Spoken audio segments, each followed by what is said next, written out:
Prior to this episode, Mr. Creepler's behaviour had mostly been played for laughs, but there is nothing funny at all about him in Alone.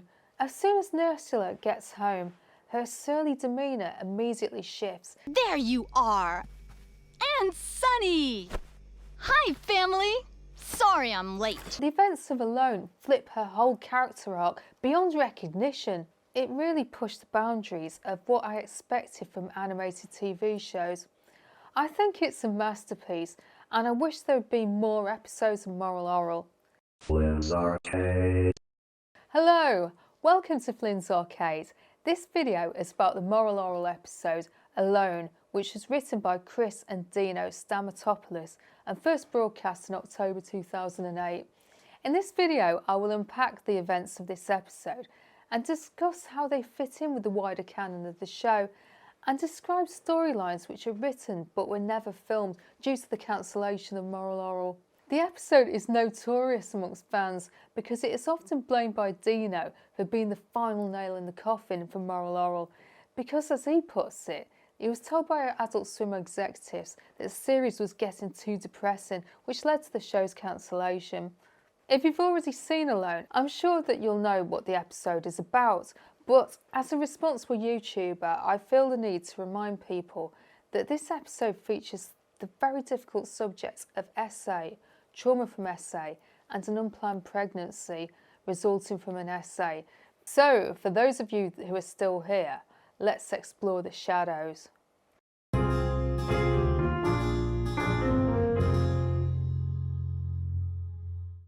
The events of Alone take place on Good Friday, the most solemn day in the Christian calendar. It's a day for quiet prayer and reflection, and is a stark contrast to the celebration of Easter Sunday. By setting the episode on Good Friday, we know from the outset it is going to be a dark one. Alone was the setup for several plot lines which were never fulfilled because of the show's cancellation. I credit at least some of Alone's power to its lack of resolution, and I hope that this video will help answer a few unanswered questions.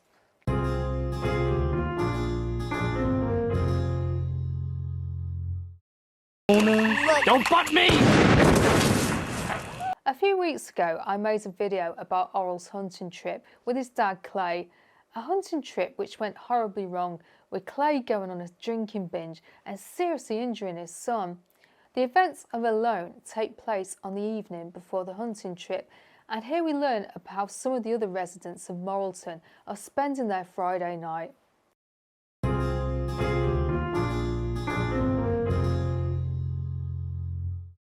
Aside from a brief mention, Orel and his family don't appear in Alone, and instead the episode focuses on three women: Nurse Ursula Bendy, librarian Miss Clara Sensidol, and teacher Miss Agnes Sculpton, who live in the Aloneford Apartments for Spinsters, an austere block of flats next door to the much more convivial Bachelor's Arms. Whilst they are all professionals and as such should be highly respected members of Moralton society, Reverend Putty's radio broadcast, I decided to gear today's special radio sermon to all you ladies out there who stay home and take care of things for the male heads of the household, reminds us and the characters themselves that as unmarried and childless women, they are failures, which sets up the tone for this episode.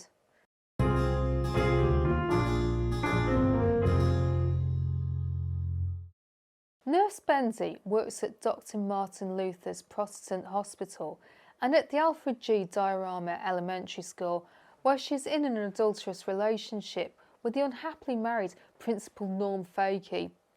Like all the medical professionals in Moralton, she isn't good at her job, and she seems to get no satisfaction from it, nor does she get much satisfaction from her relationship with Principal Fakey. Love you, love The sandwich is dry. I love you. She is known throughout the town for both her beauty and her lack of intelligence. Prior to this episode, I always thought of Ursula as being content as much as anyone in Moralton can be, but the events of Alone flip her whole character arc beyond recognition. As soon as Ursula gets home, her surly demeanour immediately shifts. There you are! And Sunny! Hi, family! Sorry I'm late. Principal Fakey sure has me do a lot of adult things around the office. And she becomes lively and cheerful. She calls out excitedly to her family, who we learn aren't people, they're her stuffed teddy bears.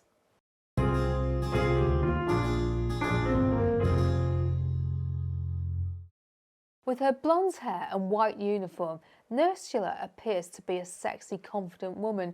She looked like the model on the cover of the Blink-182 album. But as soon as she is in the comfort of her own home, she changes into a frumpy blue dress and puts her hair up in rollers.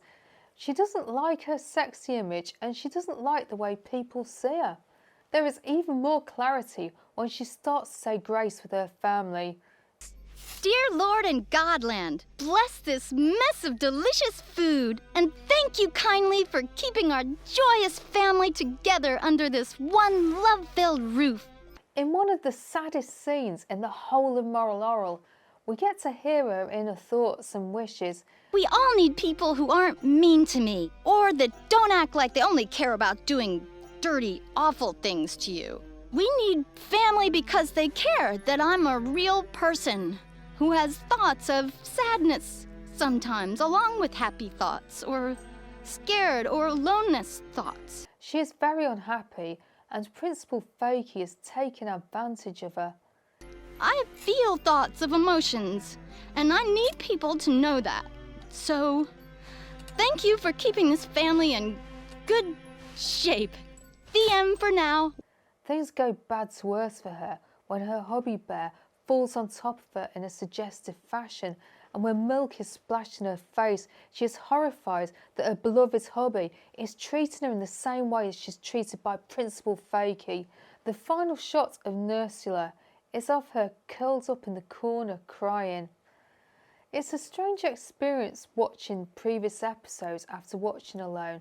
I have something to tell you. What? I mean, great. Look, this isn't working out. We can't see each other anymore. I know, it kills me too, but the guilt is too much for me. I love my wife. God, you drive me crazy. I have to have you now. All the scenes with Ursula cut really deep. Her story is a sad one, but it will end happily when she's finally reunited with her long-lost son, Joe. Pretty great then. Wow. This is weird. You're holding my you. Yeah. Oh. I wish you could have held my me when it wasn't him. Yeah. Me too.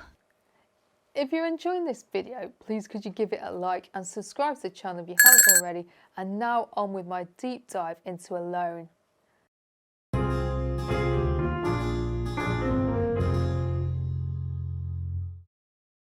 Miss Sculpton is a teacher, and like Ursula, she is bad at her job. She thought nothing of manipulating young Dowie into buying her expensive gifts. Hello, what's this? I wanted to show you my love. Dowie, I can't accept this without making you my super special helper of the day. Gifts which had been given to Dowie by Cecil Creepler, the local ice cream man and serial predator.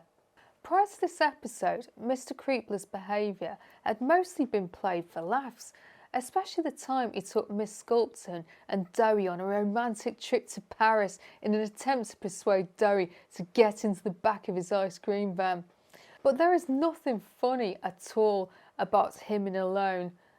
Miss Sculpton is obviously terrified in her own home and is displaying symptoms of OCD. She has been essayed by Mr. Creepler, and it appears that she became pregnant and as a result has used unsafe methods to end the pregnancy herself. What we see next is a complex mixture of emotions. Her fear changes to desire as she reminisces about her encounter with Mr. Creepler, and we learn that the encounter might have been more consensual than it first appeared. Through newspaper cuttings, we see that Creepler had an aversion to blondes, so thankfully we know that Nurse Bendy was safe. But we also learned that Miss Sculpton dyed her blonde hair to become more attractive to him. We also learned from newspaper articles that she purposefully left her door unlocked so that she could get into her apartment. Unlike Nurse Bendy, whose story arc ends happily, because of the show's cancellation, we never get to see what became of Miss Sculpton, but we do get to read her arc in the script for one of the lost episodes.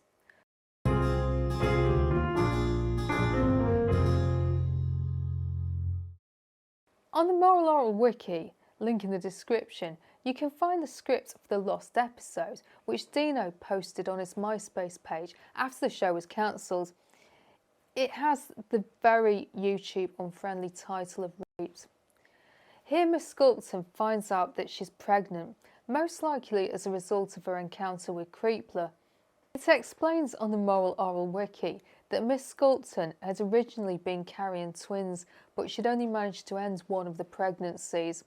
She then makes the questionable decision to take her class of school children on a field trip to Freedom County Prison, where they meet a kindly member of staff called Officer Plot Twist, and Creepler's cellmate Pistwell, who is also in prison for rape, who upon learning that Agnes is pregnant, offers to marry her.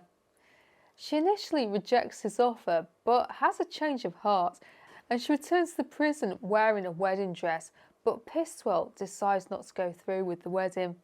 Miss Sculpton is bereft, but Officer Plot Twist shows up and reveals that she's in love with Miss Sculpton. The couple then attempt to marry at Moralton Town Hall, but the request is denied because it's 2008 and they are both women, but they stay together and bond over their past memories. So had the show not been cancelled, we may have got to see a happy ending for Miss Sculpton, where she starts a new family with Officer Plot Twist. I think that leaving her story arc unfinished is one of the many reasons why Alone is so disturbing.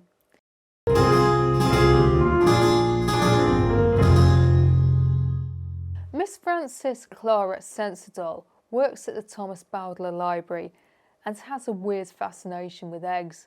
Her initials are a reference to the FCC, and the name of her library is a reference to Thomas Bowdler, a British physician who is best known for rewriting Shakespeare's plays to get rid of the erroneous sections.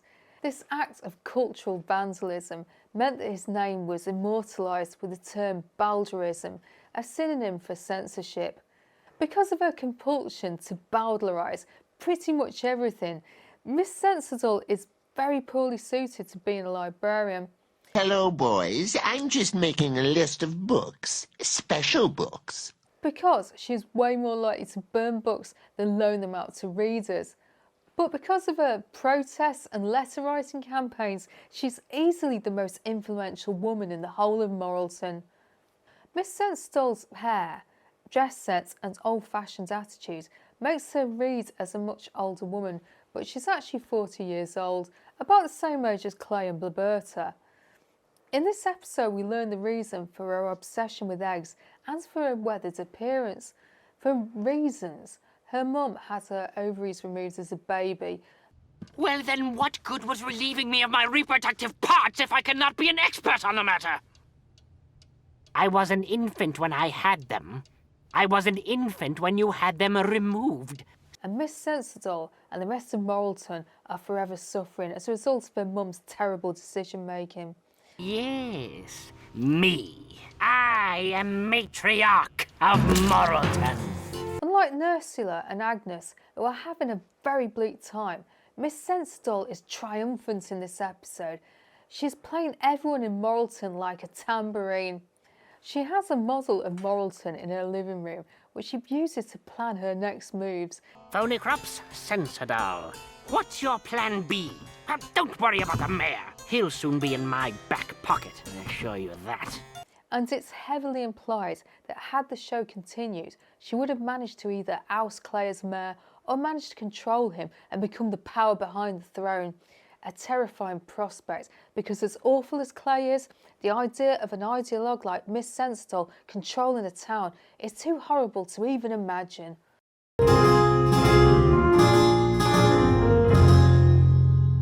I first saw Alone back in 2010 and it made a powerful impact on me.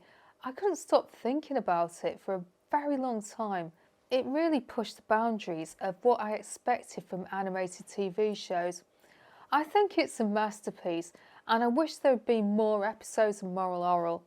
That said, one of the reasons I love shows like The Venture Bros, Metalocalypse and indeed Moral Orel so much is they all have the same ability to depict or say something incredibly profound or sad or frightening and then immediately follow it up with a laugh out loud joke.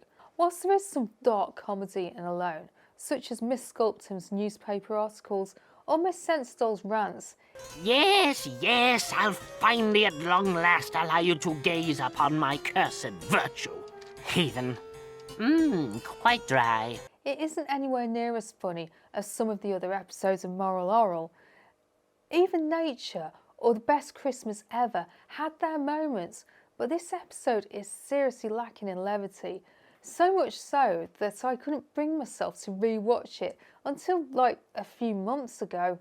Along with the script for the lost episode, I've read a lot of speculation as to what would have happened in Moralton had the show continued, so please let me know in the comments what theories you've heard. Let me know if you like Alone or if you find it too difficult to watch. Outside of this episode, do you have any favourite memories or favourite characters in Moral Orel? If you don't know what to write, just drop a stinking dead-end job, or look on the blight side of life, or hate away sister, hate away. If you've enjoyed this video, please drop me a like and subscribe to the channel if you haven't already. I have made a lot of videos about Adult Swim shows which you might enjoy. Hello to any newcomers and welcome back to all my subscribers. Thank you so much to my channel members. You guys are awesome and I'm going to give you a shout out in the video's end screen, so please stick around for that. And to check out my members monthly update video, I have 2 levels of membership, the Guild of Calamitous Intent and the Peril Partnership, so please consider signing up for membership if you can because it really helps the channel. Add me on Blue Sky and add me on Instagram, the link is in my bio. So that's all from me. I upload videos every weekend, so unless anything comes up before then, I'll see you next time.